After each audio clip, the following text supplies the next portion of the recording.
In the tumultuous days of the 2022 presidential and vice presidential election in the Philippines, the Uniteam Alliance ticket, featuring the son and daughter of two previous Filipino presidents, vied for the positions of president and vice president. A united campaign by the powerful political families of Marcos and Duterte led to the election of Ferdinand Marcos Jr., the president, and Sara Duterte, the vice president. The Marcos cabinet appointed Vice President Duterte as a member and vice chairperson of the anti-insurgency task force. The combination of two powerful factions in Philippine politics would most likely be short-lived, but it is not an understatement that the two would split so dramatically. Given the current state of Philippine politics, it was unrealistic to anticipate that the Uniteam Alliance would remain intact. The Philippines limits the president to a single 6-year term, and Vice President Duterte, with her own presidential aspirations, is poised to succeed him in 2028.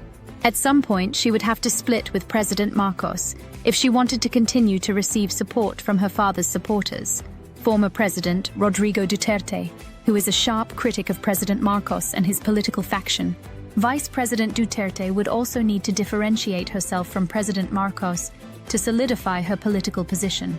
The break between Marcos and Duterte started in early 2024, as there was suspicion from Duterte that factions were destroying her reputation.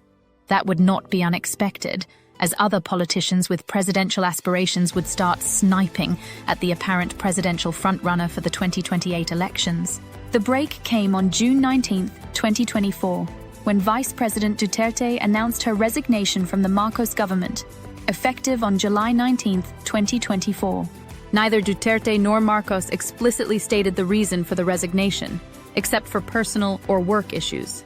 Vice President Duterte resigned solely from her cabinet positions, not from her office as vice president. A month after her resignation in August 2024, the vice president cited disagreements over the national budget and President Marcos's aggressive and confrontational approach to territorial disputes with China in the West Philippine Sea as reasons for her resignation. Other issues, such as the statement that Marcos was unfit for office, were also cited, but these are the kinds of reasons one would expect to start differentiating policies in preparation for a presidential run in 2028. This is necessary, as the Marcos and Duterte political factions are far apart on many domestic and international issues, so she needed to break the alliance at some point to keep her strong political position for 2028. Tensions skyrocketed between the two when Vice President Duterte held an early morning online press conference on Saturday, November 23, 2024, in Manila. Vice President Duterte stated that if she had been in contact with an assassin, and that if she were killed, the assassin was to kill President Marcos, his wife Liza Araneta, and the Speaker of the Philippine House, Martin Romualdez. Romualdez is a close ally of President Marcos and is the president's cousin.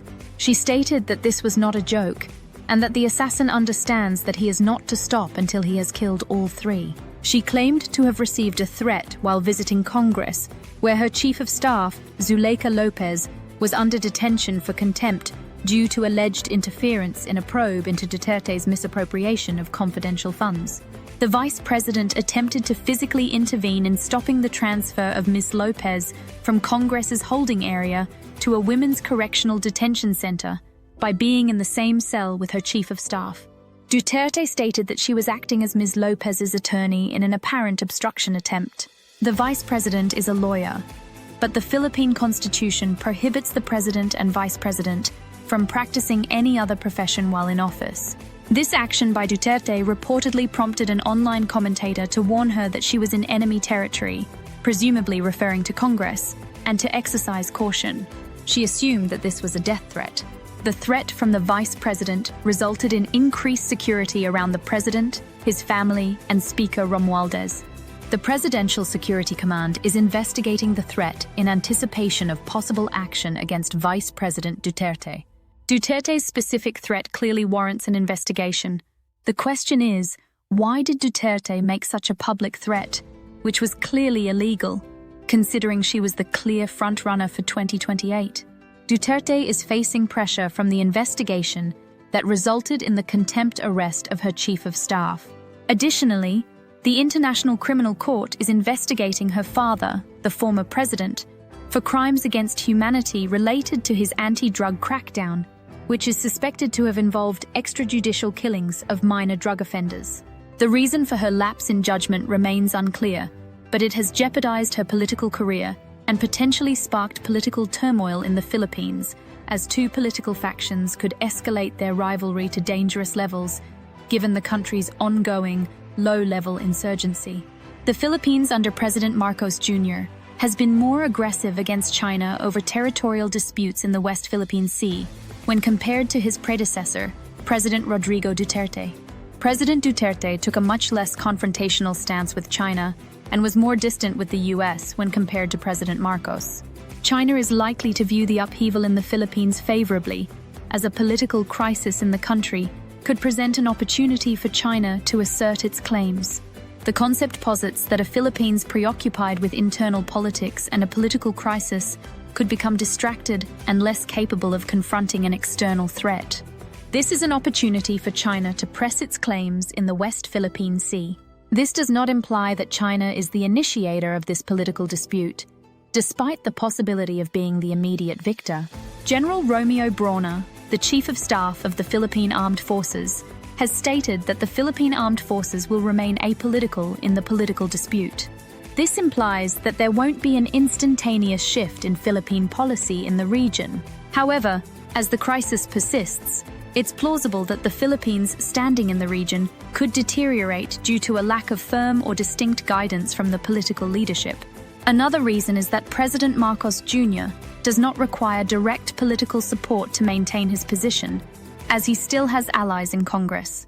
The ultimate rationale stems from the expectation that Duterte, should she emerge as the likely presidential candidate, would adopt a less confrontational, if not altogether more favorable stance towards China. China is not in a position to jeopardize the political prospects of Vice President Duterte. In fact, the opposite would be the case. It is unclear what will happen politically in the Philippines. President Marcos had originally refused to work with the ICC in its criminal investigation of former President Duterte, but now may be more willing to work with them in their investigation. We anticipate the imposition of criminal charges or sanctions on Vice President Duterte as a result of her openly and clearly expressed threat. Political forces were already working against Vice President Duterte, which was not unexpected. However, it now appears that her actions could trigger reactions that would disadvantage the Duterte political faction in 2028 and pave the way for President Marcos's preferred successor.